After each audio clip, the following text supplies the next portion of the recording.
Bienvenue sur Africa 24 dans cette nouvelle édition du Non-Stop Info. Voici les titres de l'actualité. Première visite de travail de la Camerounaise Vera Songwe dans son pays d'origine depuis sa nomination à la Commission économique des Nations Unies pour l'Afrique. La secrétaire exécutive de la CEA a été reçue par le président Paul Biya. Le Bénin est toujours pris dans la tourmente de la crise préélectorale à l'approche des élections législatives du 28 avril. L'ancien président Thomas Boni-Yayi a interpellé son successeur Patrice Talon sur la situation en cours à travers une déclaration de presse. Et le Mali va bénéficier d'une enveloppe de 250 millions de dollars de la part de la Banque mondiale pour l'année 2019. Une importante partie de cet appui financier sera consacrée au secteur de l'énergie. L'économiste camerounaise Vera Songwe est en visite de travail officielle dans son pays d'origine depuis le 17 avril, une première depuis sa nomination à la Commission économique des Nations Unies pour l'Afrique. La secrétaire exécutive de la CAE a été reçue par le président Paul Biya pour notamment aborder le renforcement de la coopération bilatérale. Reportage de notre correspondante Viviane Bauken. L'économiste camerounaise Vera Songwe, secrétaire exécutive de la Commission économique des Nations Unies pour l'Afrique, a été reçue en audience ce 18 avril 2019 par le président de la République Paul Biya. Au cœur des échanges entre ces deux personnalités, le renforcement de la coopération avec la CEA et l'attente de la ratification du Cameroun de l'accord de la zone de libre-échange continentale africaine. Nous avons parlé un peu de l'importance de ce grand projet africain pour le Cameroun étant l'une des plus grandes économies, l'économie la plus grande de l'Afrique centrale, toute l'importance que cette zone de libre-échange continentale africaine va avoir pour la croissance du Cameroun. Autre sujet évoqué durant cette audience, le développement inclusif, la transformation structurelle et la diversification de l'économie en passant par l'économie numérique. Pour ce volet, Vera Songwe a encouragé le dynamisme de la jeunesse camerounaise en faveur du numérique. Je crois qu'aujourd'hui, nous avons quelques maillons du numérique qui commencent à prendre jour. Par exemple, nous avons parlé de tout ce qui se passe à Buea, l'importance de promouvoir un peu cet esprit d'innovation et de nous assurer que quand nous parlons de Silicon Valley aux États-Unis, nous pouvons aussi parler de Silicon Mountain à Buea, l'importance de cette jeunesse dynamique vers le numérique. L'économiste camerounaise est la première femme à diriger la Commission économique de l'ONU pour l'Afrique. Désignée à cette fonction le 13 avril 2017, Vera Songwe a depuis lors élaboré une stratégie pour booster le financement des processus de développement des pays africains. J-9 avant la tenue des élections législatives du 28 avril au Bénin, des scrutins qui se tiendront sans la participation de l'opposition. Et à quelques jours de l'échéance, l'ancien président Thomas Boni-Yayi s'est exprimé depuis son domicile à Cotonou. L'ex-chef de l'État est sorti de sa réserve et a demandé au président Patrice Talon d'arrêter le processus électoral en cours. C'était ce jeudi 18 avril à travers une déclaration de presse. En voici un extrait. En tant qu'aîné, ancien président de la République et citoyen de ce pays, il me plaît de dire au président Patrice Talon qu'il n'est pas dans la bonne direction. J'en suis profondément convaincu. S'entêter, c'est tourner dos aux idéaux de la conférence des forces vives de la nation. En conséquence, j'en appelle au sens élevé de l'État et de responsabilité du président de la République, M. Patrice Talon. Je l'invite à prendre toute la mesure de la gravité de la présente situation, qui ne nous honore guère, et à arrêter le processus électoral en cours. Mes très chers compatriotes, il ne saurait y avoir d'élections législatives au pays de Bianzin, Kaba, Pioguera, sans l'opposition. Également dans l'actualité béninoise, le directeur de publication du journal Nouvelle Économie, le journaliste Casimir Kedjo, a été arrêté par des agents de la police républicaine ce jeudi 18 avril alors qu'il se trouvait à son domicile.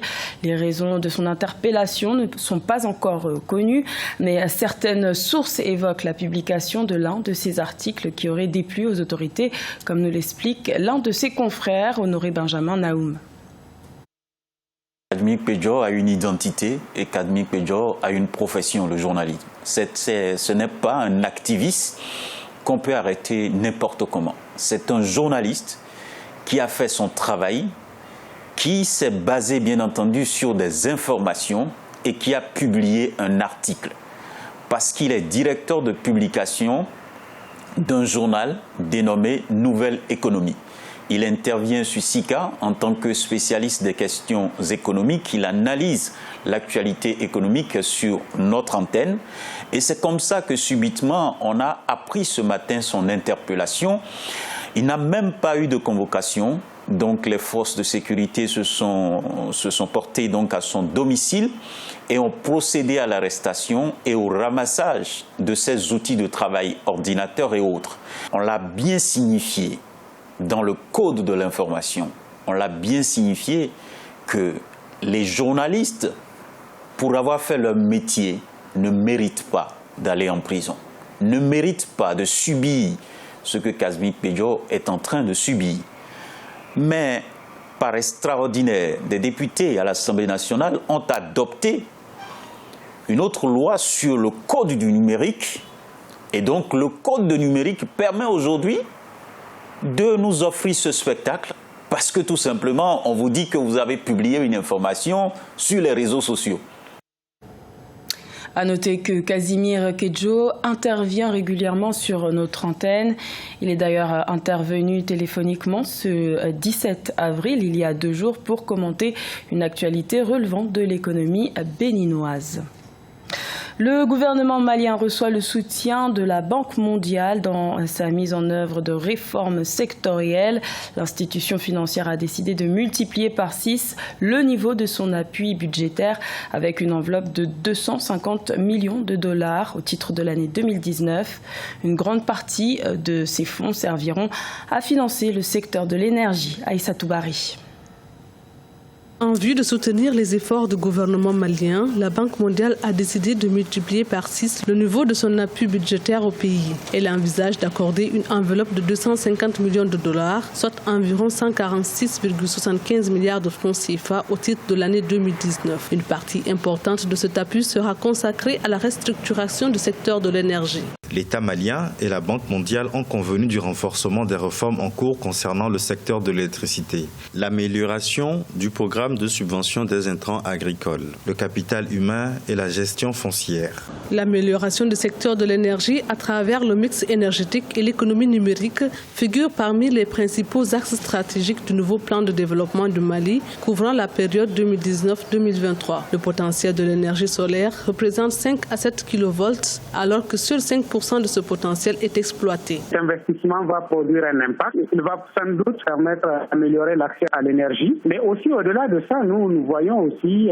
l'intérêt économique de ces types d'investissements. Il y a beaucoup d'activités de production agricole, beaucoup d'investissements faits par des investisseurs nationaux qui sont réalisés un peu partout au niveau régional. Au Mali, le secteur de l'énergie bénéficie particulièrement d'un appui de la Banque africaine de développement. Les projets énergétiques y représentent 18% de son portefeuille, soit 110 millions de dollars. Le pays a actuellement un taux d'accès à l'électricité de l'ordre de 35%, un déficit que l'État veut combler en multipliant les financements dans le secteur.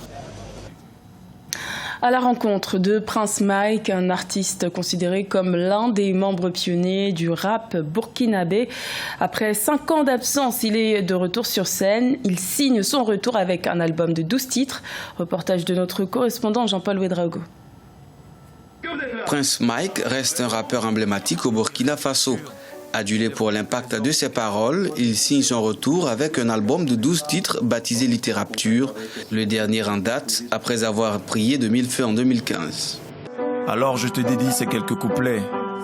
Les pères sont à tort perçus comme des persécuteurs. Dans la famille, c'est eux les ogres, les méchants loups, les correcteurs. Pour moi, l'avenir, ça se résume bien sûr au travail et toujours à la musique et à l'écriture, parce que ma carrière musicale, c'est-à-dire le chemin que je veux prendre, c'est de pouvoir donner de la substance à la société.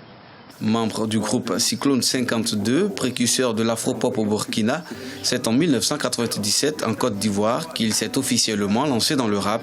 En 2000, il s'était révélé avec son acolyte Hillel Mek sur la chanson Les Canons de la Saya, extrait de la compile Chronique Noire. Ma première prestation musicale, c'était dans une église et en rap. Et c'était rare. Et en ce moment, mon père même, qui n'était pas trop d'accord pour que je sois rappeur, était dans le public ce jour-là. Mais il n'a pas pu dire un mot. À la sortie, tout le monde nous félicitait tellement que, ce soir-là, il y a eu comme une sorte d'armistice. Diplômé de la faculté d'anglais à l'université de Ouagadougou, il a toujours eu un amour pour l'écriture. Depuis 2005, il entretient un recueil qui compte aujourd'hui plusieurs centaines de textes. C'était le journal de la rédaction. Merci de l'avoir suivi. L'information continue sur Africa 24.